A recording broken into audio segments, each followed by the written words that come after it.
برسوں پہلے انگریزی کی کسی طبی کتاب میں بہترین زندگی کے 40 بہترین اصول پڑھے تھے۔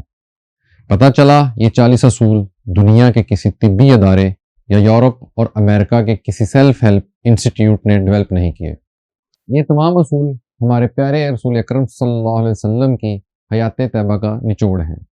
یہ سیرت النبی سے عکس کیے گئے ہیں۔ آج کی اس ویڈیو میں ہم بتائیں گے یہ اصول کیا ہے اور سائنس نے اس کی کیا تحقیق کی ہے۔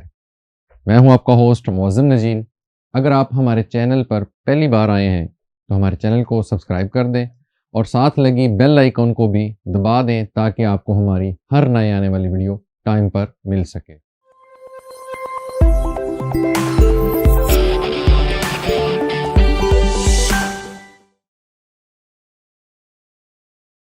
ہمارے رسول اکرم صلی اللہ علیہ وسلم نے پوری زندگی اپنے صحابہ کرام رضی اللہ عنہ کو ان اصولوں کی ٹریننگ دی۔ آپ صلی اللہ علیہ وسلم کے صحابہ کرام بہترین زندگی کے ان 40 بہترین اصولوں کی چلتی پھرتی تصویر تھے۔ ہمیں ان اصولوں پر عبادت کی طرح عمل شروع کرنا چاہیے۔ گو میں ابھی تک ان پر مکمل عمل نہیں کر سکا، لیکن مجھے یقین ہے اللہ تعالیٰ میری توفیق میں ضرور اضافہ کریں گے اور میں کسی نہ کسی دن آپ صلی اللہ علیہ وسلم کے واضح کردہ ان اصولوں پر عمل میں کامیاب ہو جاؤں گا۔ یہ 40 اصول کیا ہیں؟ آپ وہ اصول اور ان اصولوں کی جدید سائنسی تحقیق ملاحظہ کیجیے۔ میرے لیے دعا بھی فرمائیے گا۔ یہ 40 اصول کیا ہیں میں بھی آپ کو ان کی تشریح کر کے بتاتا ہوں۔ سب سے پہلے آپ صلی اللہ علیہ وسلم نے فرمایا فجر اور اشراق، عصر اور مغرب اور عشاء کے دوران سونے سے باز رہا کرو۔ اس فرمان میں بے شمار طبی حکمتیں پوشیدہ ہیں۔ مثلا آج میڈیکل سائنس نے ڈسکور کیا فجر اور اشراق کے دوران آکسیجن کی مقدار سب سے زیادہ ہوتی ہے۔ ہم اگر اس وقت سو جائیں تو ہم اس آکسیجن سے محروم ہو جاتے ہیں اور یوں ہماری طبیعت میں بوجھل پن آ جاتا ہے۔ ہم آہستہ آہستہ چڑچڑے اور بیزار ہو جاتے ہیں۔ عصر سے مغرب اور مغرب سے عشاء کے درمیان میں بھی آکسیجن کم سے کم ترین ہوتی چلی جاتی ہے۔ ہم اگر اس وقت بھی سو جائیں تو ہمارا جسم آکسیجن کی کمی کا شکار ہو جاتا ہے۔ تو ہم برے خواب دیکھیں گے۔ ہمارے برے خواب ہمارے آنے والے دن کا موڈ بن جائیں گے۔ ہم خوابوں کے طے کردہ موڈ کے مطابق دن گزارتے ہیں۔ چنانچہ نیند سے قبل ہماری آخری محفل اچھی ہونی چاہیے، ہمارا اگلا دن اچھا گزرے گا۔ آپ صلی اللہ علیہ وسلم نے فرمایا تم بائیں ہاتھ سے نہ کھاؤ۔ یہ فرمان بھی عین سائنسی ہے۔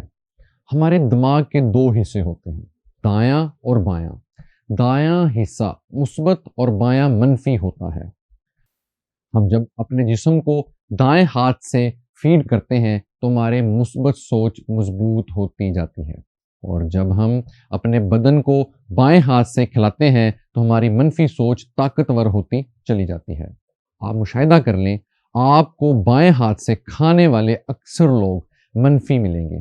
یہ آپ کو ہمیشہ شکوہ، شکایت، غیبت اور دوسروں کو نقصان پہنچاتے نظر آئیں گے۔ فرمایا منہ سے کھانا نکال کر نہ کھاؤ۔ یہ فرمان بھی سائنس سے درست ثابت ہوتا ہے۔ ہمارے منہ میں 10 کروڑ سے 1 ارب تک بیکٹیریا ہوتے ہیں۔ یہ بیکٹیریا مہلک جراثیم بن جاتے ہیں۔ جراثیم ہمارے کھانے میں مل جاتے ہیں، یہ کھانا معدے میں جاتا ہے۔ فرمایا نماز کے دوران آسمان کی طرف نہ دیکھو۔ یہ فرمان بھی درست ہے۔ آسمان میں ایک وسعت ہمیشہ ہماری توجہ کھینچ لیتی ہے۔ ہم جب بھی آسمان کی طرف دیکھتے ہیں ہماری توجہ بڑھ جاتی ہے۔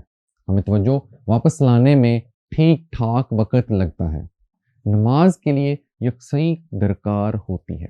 ہم جب نماز کے دوران آسمان کی طرف دیکھتے ہیں تو ہم سجدے اور رکوع بھول جاتے ہیں۔ چنانچہ حکم دیا گیا نماز کے دوران آسمان کی طرف نہ دیکھو۔ یہ فارمولہ تخلیقی کاموں کے لیے بھی اہم ہے۔